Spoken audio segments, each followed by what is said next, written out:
এ দেশ কি ভুলে গেছে? কারা নিজের রক্তে এ মাটি রাঙিয়েছিল? আজ সেই মুক্তিযোদ্ধাদের বলা হচ্ছে সন্ত্রাসী। শুক্রবার ঢাকার আদালতের এক রায় ১৬ জনকে পাঠিয়ে দিল হাজতে।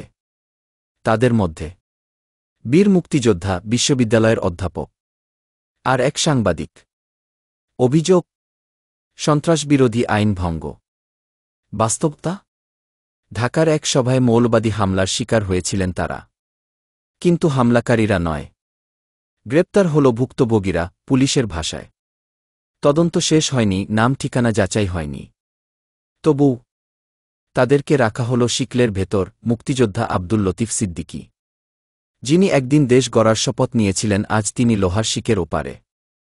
আইনের অধ্যাপক হাফিজুর রহমান কুরজুন, সাংবাদিক মঞ্জুরুল আলম পান্না, সবাই এক সারিতে অপরাধীর মতো দাঁড় করানো। প্রশ্ন উঠছে, একই মুক্তিযুদ্ধের ইতিহাস মুছে ফেলার খেলা? একই সেই দেশ যার জন্য তারা জীবন বাজি রেখেছিলেন?